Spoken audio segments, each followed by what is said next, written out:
Bonjour à tous et à toutes, bienvenue à l'Église M. Alors un premier mot, je suis désolé pour tous ceux qui regarderont cette capsule au mois de juillet, mais je l'enregistre un 31 décembre. Alors, il n'empêche, ce que nous allons découvrir aujourd'hui s'adapte parfaitement à chaque saison de notre vie. Je ne sais pas si vous vous souvenez du dessin animé de Walt Disney, Peter Pan, et notamment d'une scène, celle où Peter Pan essaye de récupérer son ombre qui est parti et qui tournoie dans la chambre de Wendy. Là, il essaye de la rattraper. Et c'est une scène d'une violence inouïe. Peter finit par la rattraper pour finalement la coincer et il va recoudre sous son pied son ombre pour ne plus qu'elle s'écharpe. Berk, une suture. Je ne suis pas tellement friand de ces choses-là. On change d'année ce soir, mais on change aussi d'année en fêtant son anniversaire. Et j'ai remarqué une chose. Souvent, notre passé nous reste attaché un petit peu comme une ombre. Et même si on s'échine à la secouer, même si on essaye de la dépasser, on se retourne. Et comme moi, je la vois derrière moi, mon ombre. Elle est là et il faut vivre avec. Et la vérité, c'est que souvent, on aimerait bien faire l'inverse de Peter Pan. Nous aimerions bien que notre ombre, notre passé, se détache. Alors, si moi il partait, il n'y aurait aucune poursuite, pas de combat, je n'essaierais pas de le pourchasser. On la laisserait tranquillement filer par la porte ou la fenêtre. On lui ferait un petit signe amical comme ça en lui disant « Bon voyage » pendant qu'elle descend la rue. La vérité, c'est qu'on ne peut pas échapper à son ombre, à notre passé, ne serait-ce qu'un instant. D'une certaine manière, notre passé collé au corps, peu importe ce que l'on peut faire. Ça peut paraître désespérant, mais Ésaïe, notre vieux prophète, et la parole de Dieu est là pour nous aider et nous donner un bon conseil. Dans le chapitre 43, dans votre lecture pour aujourd'hui, je lis simplement le verset 18 qui dit « Ne pensez plus au passé, ne vous préoccupez pas de ce qui est derrière vous. » Elle est forte cette parole.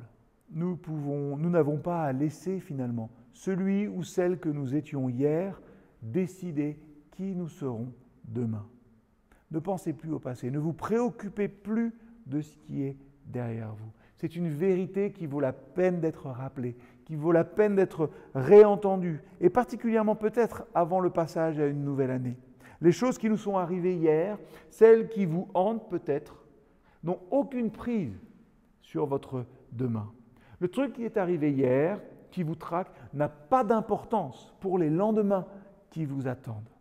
La grâce nous permet d'aller de l'avant et de voir avec espérance, en sachant que le combat que l'on mène avec hier est terminé. Oui, en Christ, toutes choses sont devenues nouvelles. La grâce a gagné, même si on a du mal à le réaliser. Dieu déclare à la fin de la Bible, de la Révélation, « Voici, je fais toutes choses nouvelles » Apocalypse 21, verset 5.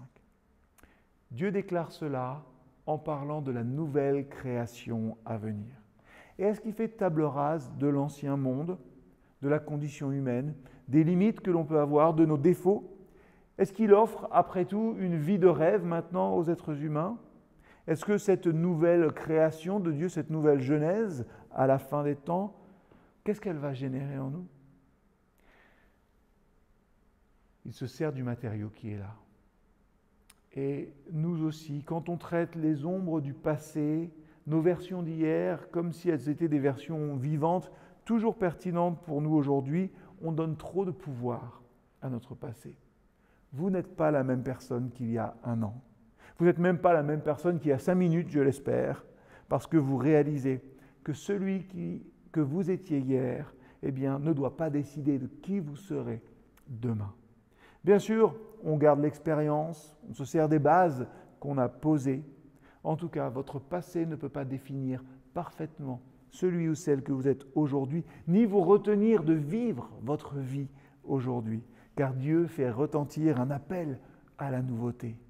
Et c'est ce message-là qu'il nous faut entendre avant ce passage à la nouvelle année. Ne pensez plus au passé, ne vous préoccupez plus de ce qui est derrière vous. Demain, c'est notre pays des rêves, c'est notre Neverland. Demain, c'est le domaine du possible grâce à Christ et à la nouveauté de vie qu'il nous offre. Vous ne pouvez pas échapper à votre ombre, c'est vrai, mais vous n'avez pas non plus à la laisser vous retenir. Elle n'a pas le premier rôle. Elle est le reflet, pas l'inverse. Vous n'êtes pas le reflet de votre ombre. Ne laissez pas votre passé faire de vous une ombre. La grâce de Christ, c'est aussi cela. Demain est toujours un ami.